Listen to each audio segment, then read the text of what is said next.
Parlons d'éducation à présent avant de mettre un terme à ce journal. Poursuite des échanges entre le ministre de l'Éducation nationale, Florentin Moussavou, et les partenaires sociaux. Récemment, le patron de ce département ministériel a échangé avec les membres du Sénat, le syndicat de l'Éducation nationale. Le contenu de cette rencontre avec Gabriel Guilain, les mamies et Christ Rodolphe Limbonda.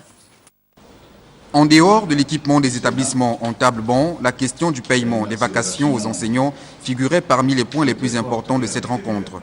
Il ressort donc des discussions entre la tutelle et les membres du Sénat que le paiement de la prime s'effectuerait actuellement de manière progressive.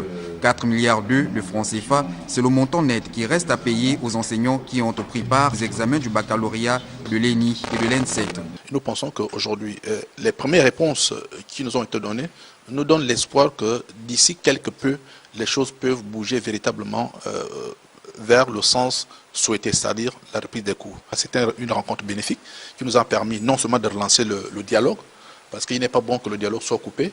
Nous voulons privilégier la concertation afin que les propositions que nous faisons puissent trouver un écho favorable auprès de ceux qui ont le droit de la décision. Les vacations, comme on le dit, c'est du service fait et du service dû. Il y a une inscription budgétaire portant sur les vacations. Les vacations ont commencé à être payées au niveau du ministère, au niveau de la direction générale du budget et du Trésor depuis un mois.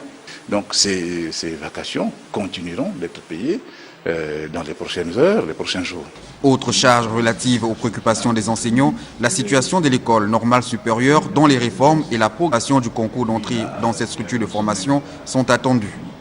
Les techniciens du ministère de la fonction publique ont reçu mandat il y a quelques jours à l'occasion d'une réunion que nous avons tenue au ministère de la fonction publique entre le ministre de l'Enseignement supérieur, le ministre de l'Éducation nationale et le ministre de la fonction publique.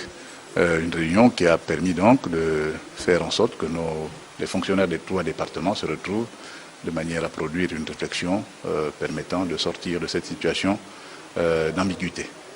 À noter qu'un groupe composé des membres du Sénat et du ministère de l'Éducation nationale et de l'Éducation civique travaillera dans les toutes prochaines heures sur le dossier de l'ENS. L'objectif étant de soumettre des propositions au ministre de la fonction publique, lesquelles propositions pourraient être un facteur déclencheur dans la mise en place d'une commission qui travaillera pour l'élaboration des nouvelles réformes dans ce secteur.